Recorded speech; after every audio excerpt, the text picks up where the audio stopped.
The Unseen Burden. Introduction to Cly. In the quiet village of Lomont, Cly has lived with a peculiar burden since her earliest memories, the ability to see ghosts.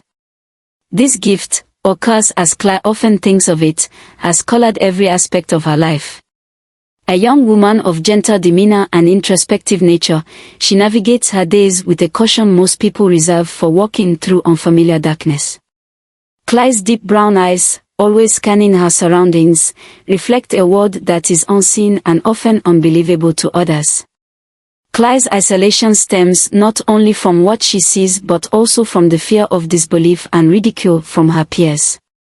Her secret has forced her into a solitary existence, surrounded by people yet profoundly alone. She shares her home with whispering shadows and spirits that linger, making her everyday reality a constant negotiation between the seen and the unseen world. The childhood struggle. Cly's unusual ability manifested before she even had the words to describe it. As an infant, she was inconsolable, crying through the nights with an intensity that alarmed her parents. Her father, a practical man, and her mother, with her roots deep in village folklore, sought answers from every conceivable source.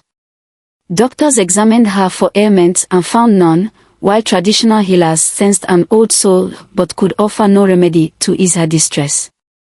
As Cly grew, so did the gap between her and the world around her. Her parents watched with a mix of concern and helplessness as their daughter spoke to empty spaces and laughed or cried at apparitions they could neither see nor hear. When questioned, young Cly would simply say, "My friends are telling me stories," or "My friends are sad today." These friends were her constant companions, spirits of the departed whose narratives were woven into the fabric of her daily life. By the time Cly reached school age, she had learned to hide her interactions with these spectral beings. However, the effort of constantly guarding her secret only deepened her sense of isolation.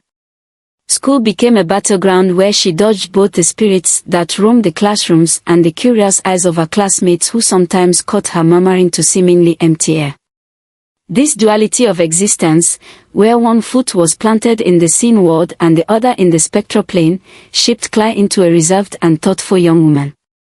Her early years set the stage for a life where her unique perspective was both a gift and a relentless challenge, a secret window into a world that was as real to her as it was unbelievable to everyone else. A haunting realization. A fateful encounter.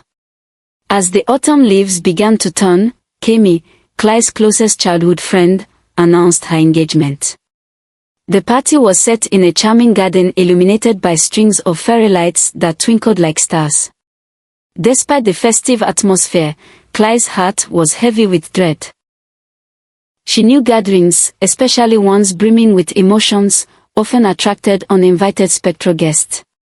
Cly arrived at the party, her eyes discreetly scanning the crowd for any unnatural flickers or shadows that did not align with the living. As the evening progressed, her attention was drawn to a figure standing beside Kemi, a man of striking presence and an unsettling aura. Unlike the other joyous guests, this man exuded a cold, dark vibe that made Cly's skin crawl. His smile was too perfect, his eyes too penetrating. As she observed, she realized, to her horror, that no one else seemed aware of his eerie demeanor. Determined to understand why this spirit had fixated on Kemi, Cly cautiously approached, using her peripheral vision to keep him in sight. The closer she got, the clearer she could see the malevolence shimmering around him, a miasma of shadows that danced in the dim light. When their eyes met, a sinister chill ran down her spine, confirming her worst fears. The revelation.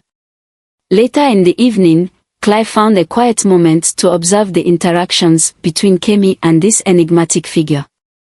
She overheard them speaking, his voice smooth, almost hypnotic. It was during this eavesdropping that Cly's heart sank. The spirit referred to Kemi as his soon-to-be bride. This wasn't just any malevolent spirit, this was an entity with intentions deeply entwined with Kemi's fate. After Kemi and the spirit shared a toast, the entity casually mentioned their future together, speaking of it with a certainty that made Cly's blood run cold. It was clear then, the spirit wasn't just attending the party, it was planning to marry Kemi, to bind itself to her, possibly for malevolent purposes that Cly could only begin to guess. Realizing the grave danger Kemi was in, Cly knew she couldn't remain silent or passive. Despite her fear of being disbelieved, the protective instinct she felt for her friend galvanized her into action. That night, as the party drew to a close and the guests departed with laughter and congratulations, Cly's decision was firm. She would have to intervene, to expose the true nature of Kemi's fiancé and save her friend from an unknowingly perilous union with a ghost. This revelation marked a turning point for Cly. No longer could she afford to stay on the sidelines, her gift ignored or hidden. The stakes were too high. Armed with her secret knowledge and driven by a deep sense of duty to protect her friend, Cly prepared herself for the difficult conversations ahead. She would need to find a way to reveal her visions without causing panic or skepticism, all while battling the dark forces gathering around her unsuspecting friend, the challenge of proof. Confronting Kemi. The days following Cly's discovery of the malevolent spirit were filled with tension and dread. Her mind raced as she grappled with the truth she had uncovered. Kemi was in grave danger, but how could she convey that without causing a rift in their friendship? Cly had always kept her ability to see spirits a secret, and she knew how easily her warnings could be dismissed as the result of overactive imagination, or worse, seen as a product of jealousy. Kemi had always been skeptical of the supernatural, even dismissing Cly's occasional mentions of ghosts as harmless figments of imagination. Cly decided that confronting Kemi directly was the only way to prevent the impending disaster. One afternoon, she invited Kemi to her home under the pretense of discussing wedding plans. As Kemi arrived, her bright smile and excited chatter about her upcoming nuptials only deepened Cly's internal turmoil. She loved her friend dearly, but there was a growing sense of urgency in Cly's heart, a conviction that something dreadful was about to unfold. Sitting across from each other in Cly's living room, Kemi's eyes sparkled with happiness as she eagerly described her wedding preparations. Cly took a deep breath, trying to steady her racing heart. She had never before attempted to open up about her gift, and she knew the weight of her words could alter the course of their friendship forever. Kemi, there's something you need to know, Cly began, her voice trembling despite her resolve. The man you're planning to marry, he's not who he seems. Kemi raised an eyebrow, clearly amused. Cly, what do you mean? He's perfect. He's kind, charming, everything I've ever wanted. What's going on with you? Are you feeling okay? Cly's throat tightened. She had feared this response. Kemi, please listen. I know this might sound crazy, but he's not alive. He's a spirit, a malevolent one, and he's been using you. Kemi's expression shifted from amusement to confusion, then disbelief. She leaned back, folding her arms defensively. Cly, are you serious right now? A ghost? This is some crazy stuff even for you. What, are you jealous because I'm getting married? Her voice was laced with skepticism, and Cly could hear the faint edge of annoyance creeping into her tone. It's not like that. Cly protested, her voice rising in frustration. I'm telling you, Kemi. He's dangerous. I've seen it. I've seen his true form. He's using your love to gain power. You need to stop the wedding before it's too late. Kemi shook her head, a look of incredulity on her face. Cly, I don't know what you're going on about, but this sounds like some fantasy. I'm happy, and that's all that matters. You're just upset about me getting married, aren't you? I've never seen you this dramatic before. Cly's heart sank. She could feel the gulf growing between them, the distance that had always existed between Cly's reality and Kemi's. Cly tried one more time, hoping for even the smallest crack in Kemi's defenses. Please, Kemi. Just look at him. Look at his eyes, look at the way he moves. You can't ignore the signs. He's not the man you think he is. But Kemi only sighed and stood up, clearly done with the conversation. I can't believe you're doing this, Cly. You're my best friend, but I can't keep having these conversations with you. You need to trust me. I'm marrying the man I love. He's real, and he's not a ghost. This is crazy. Cly watched as Kemi left, her words echoing in Cly's mind. This is crazy. The phrase reverberated through her head, mocking her own reality. Cly had tried, but her friend had not only dismissed her warnings but also questioned her sanity. Cly was left standing alone in her house, staring at the empty space where Kemi had just been, her heart heavy with the knowledge that her warnings had fallen on deaf ears. Seeking help. As the days passed, Cly's desperation only deepened. Her attempts to warn Kemi had failed, and now, she felt more isolated than ever. She couldn't turn to her family, they would never believe her, not after years of seeing her as a quiet, introverted girl who preferred to live in the shadows of her own mind. Her parents had long stopped asking about her strange visions, chalking them up to overactive imagination or stress.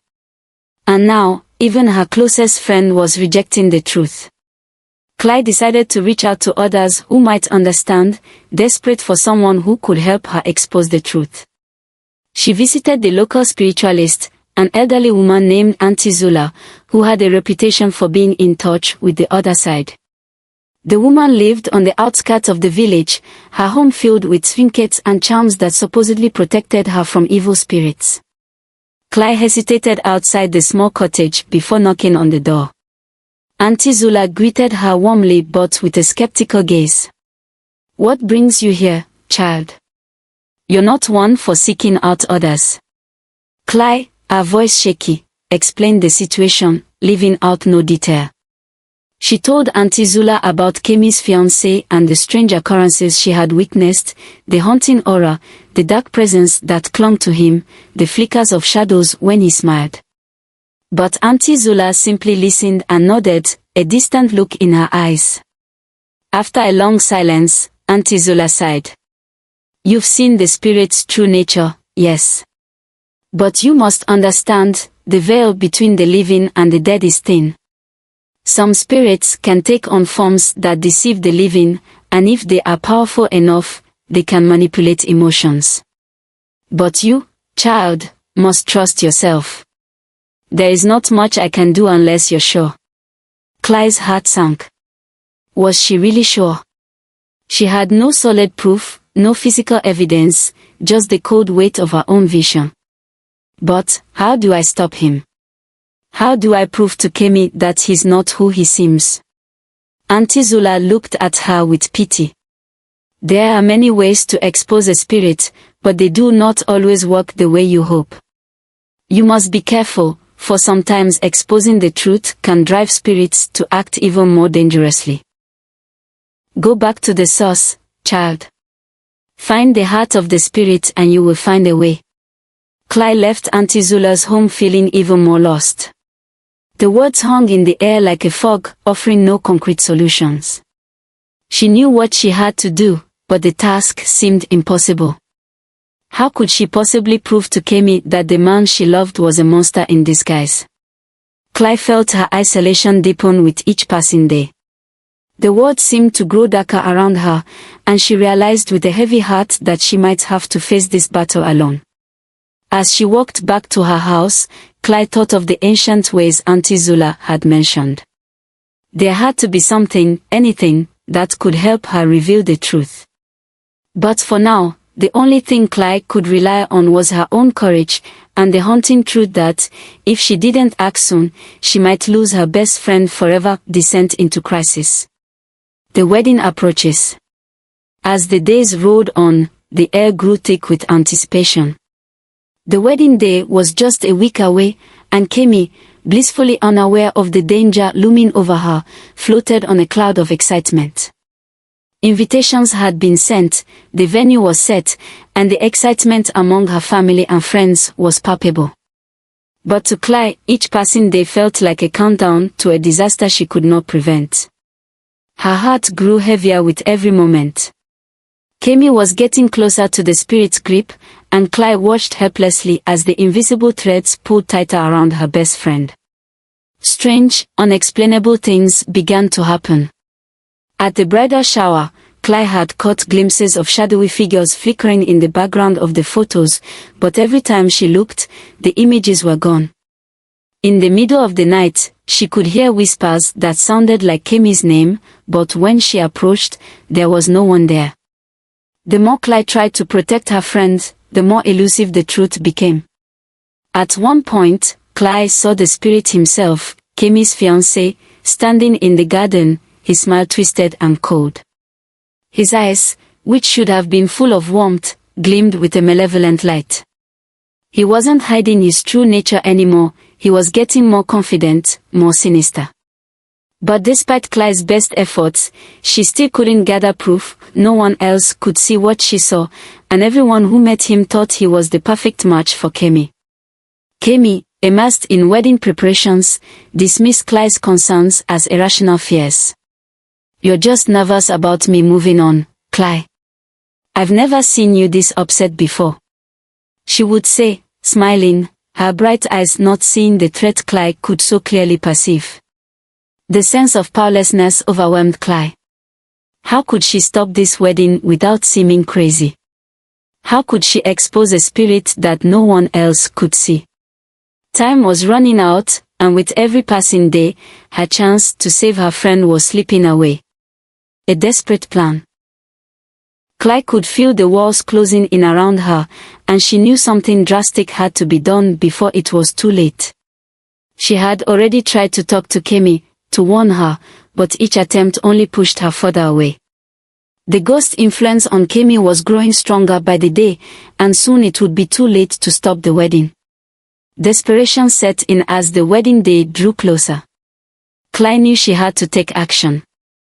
This wasn't just about protecting her friend anymore, it was about saving Kemi's life, and potentially the lives of everyone around her.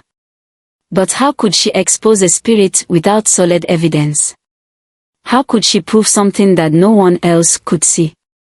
That's when Cly remembered the old mystical artifacts her grandmother had kept hidden for years, the relics that had been passed down through generations, relics that were said to have the power to expose the true nature of spirits.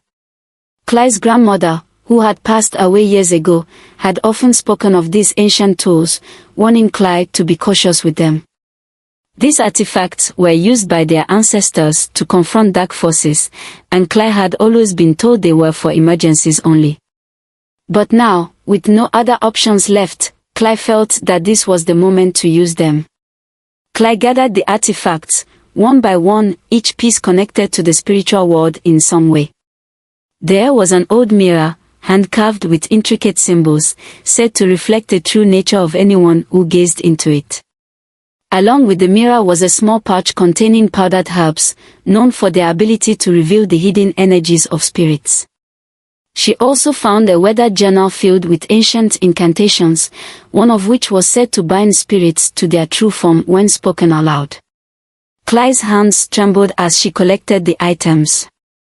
This was it, the only chance she had to save her friend and expose the ghost's true nature before it was too late. Her plan was risky.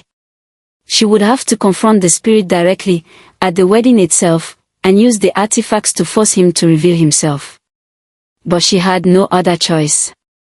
The thought of losing Kemi, of watching her friend fall deeper into the spirit's clutches, was unbearable.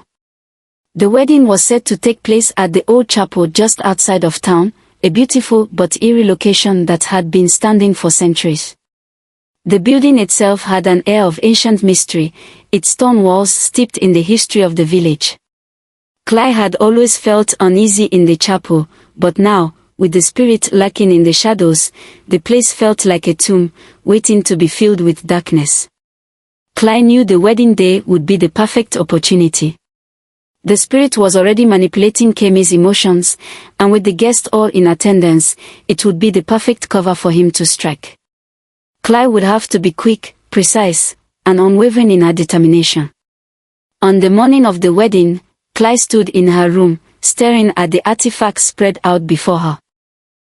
She felt the weight of what she was about to do. There was no turning back.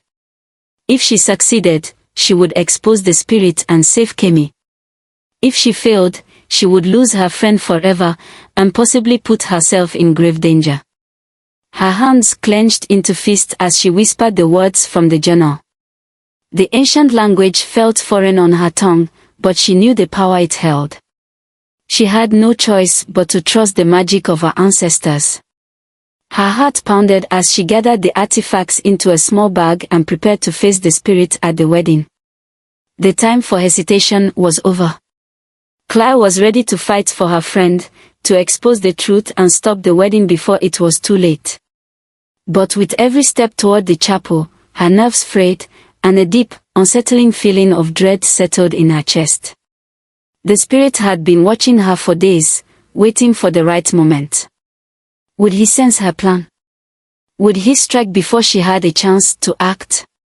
As Claire approached the chapel, the wedding bells rang in the distance, signaling the start of the ceremony. The spirit was closer than ever. Claire's heart raced as she stepped inside, ready to face the challenge that awaited her. The countdown had begun. The wedding was almost upon her, and with it, the final battle to save Kemi from a fate worse than death. The climactic confrontation. The wedding day. The day of the wedding arrived, and the atmosphere was thick with anticipation. The small village church was adorned with white flowers, ribbons, and sparkling lights, creating an air of celebration.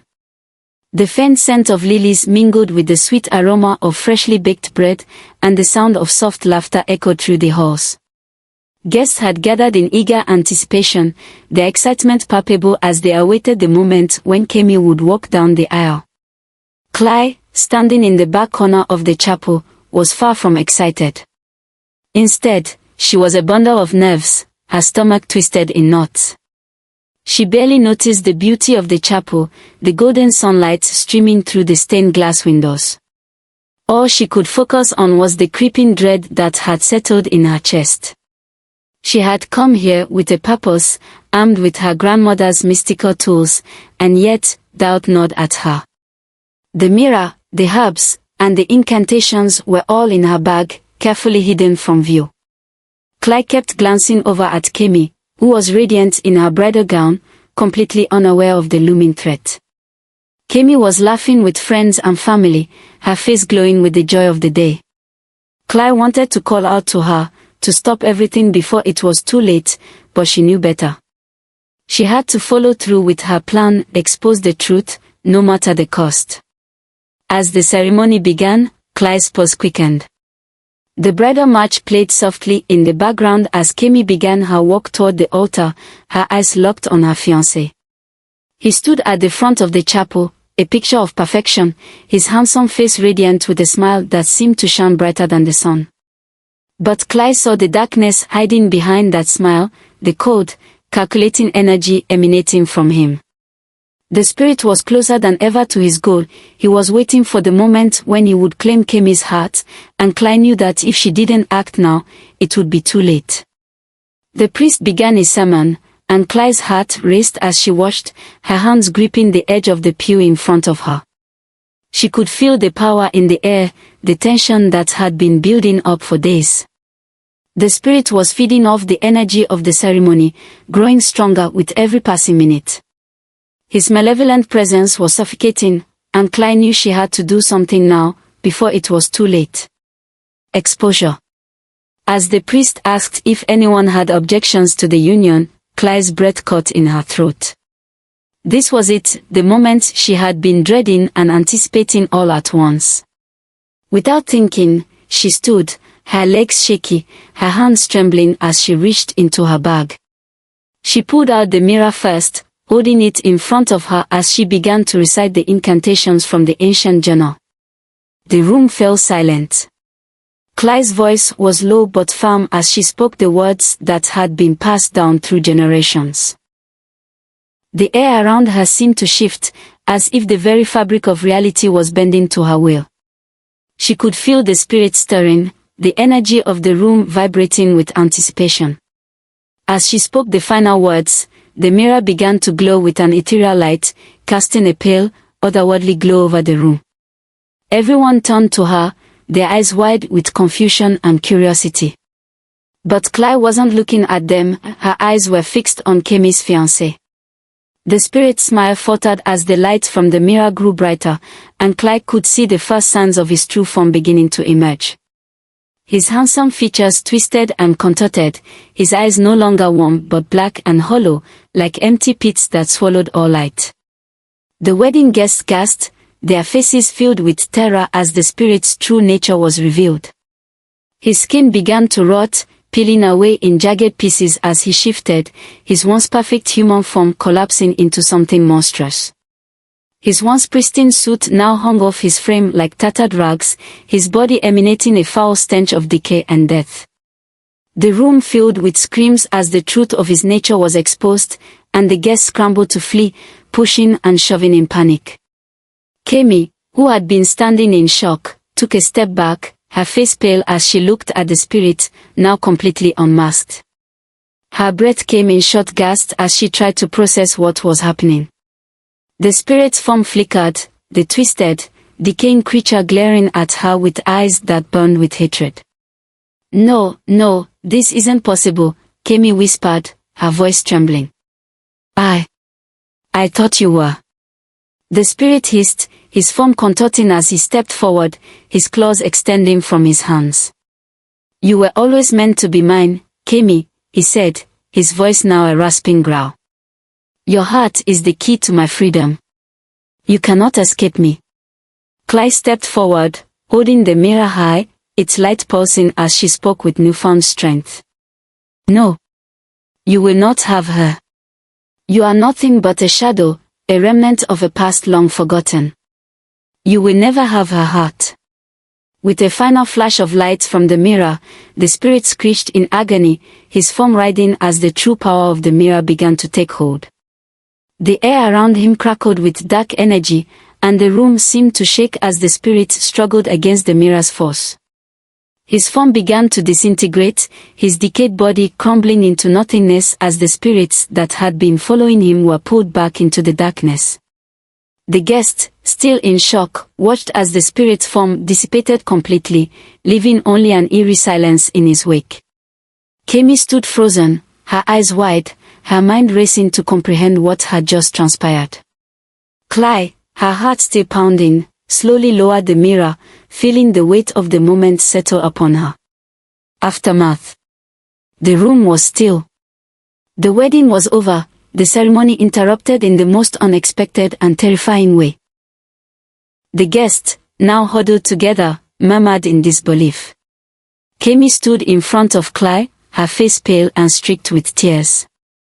She didn't know what to say, her mind still reeling from the revelation. Why didn't you tell me? Kemi asked, her voice shaky. Why didn't you warn me sooner? I tried, Cly replied, her voice hoarse. I tried to tell you. But you didn't believe me. I had to show you the truth. Kemi looked down at the spot where the spirit had stood, her eyes filled with confusion and guilt. I'm sorry, Cly, she whispered. I didn't understand. I thought you were just trying to control me. Cly stepped forward, placing a hand on Kemi's shoulder. It's okay.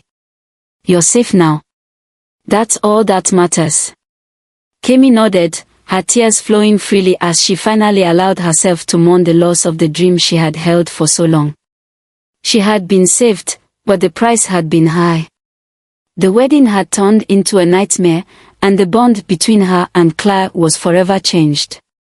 As the two women stood together in the aftermath of the chaos, they both knew that their friendship had survived the test of the spirit, but it had also been reshaped by the events of that day. For Cly, the fight wasn't over, it had only just begun.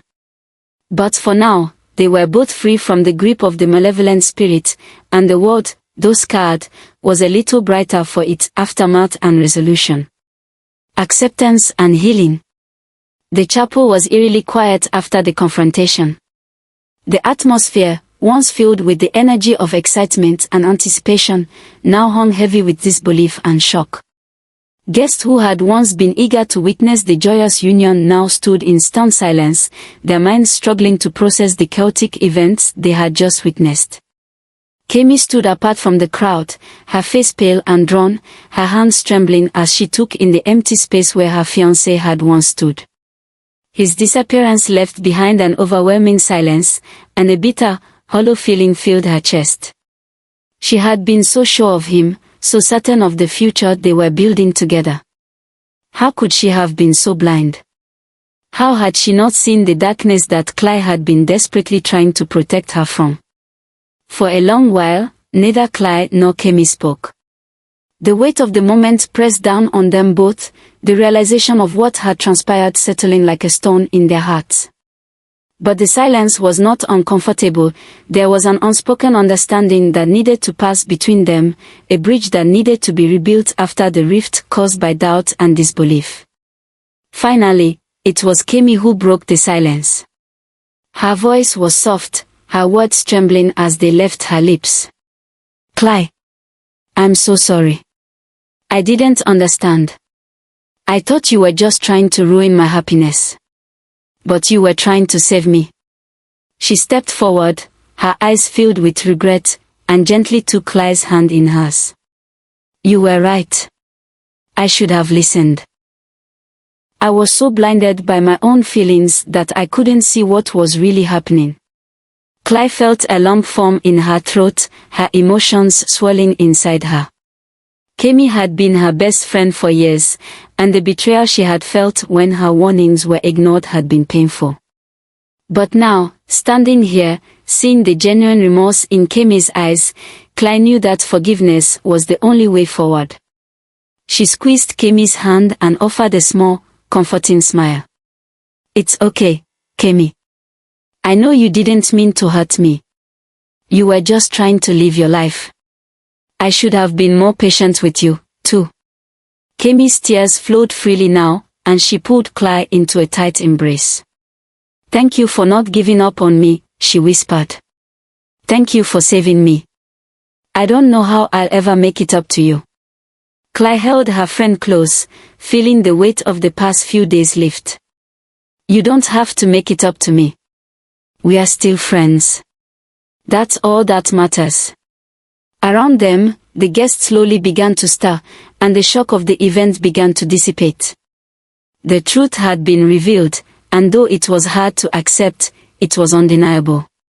Slowly, people began to approach Clyde, their expressions a mix of awe and guilt. Some apologized for not believing her, others thanked her for her bravery. Though the journey had been difficult, Clyde realized that her courage had not only saved Kemi but also helped the village see her in a new light, no longer as the strange, quiet girl who talked to ghosts, but as someone with a gift, someone who had the power to protect and heal. A new beginning. In the days that followed, the village gradually returned to a sense of normalcy, though there was an undercurrent of change in the air. Kemi's engagement was called off, and she took time to process everything that had happened. She spent days reflecting on the love she had once thought she'd found, and the friendship that had saved her from making a grave mistake.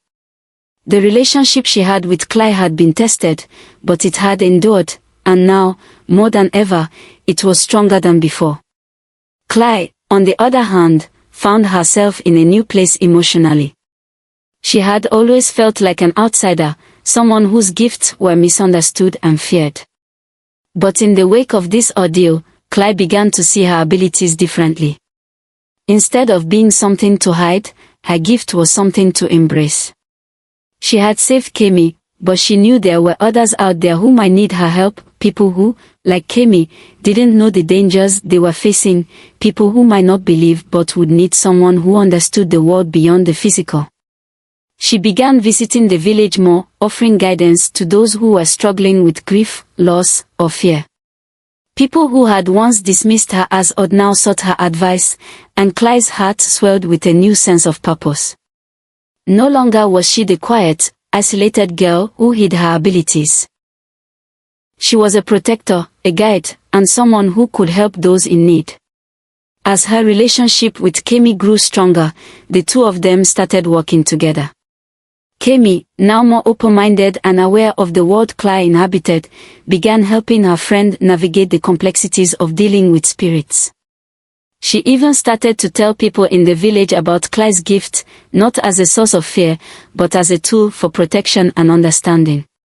One afternoon, as the sun dipped below the horizon, painting the sky in hues of orange and purple, Cly and Kemi stood together on the edge of the village, watching the world unfold around them. Cly felt a deep sense of peace in her heart.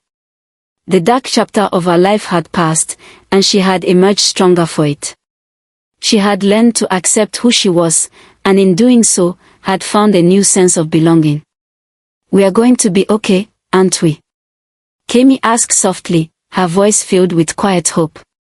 Cly smiled, her eyes filled with the knowledge that the road ahead would be full of challenges, but that she would no longer face them alone.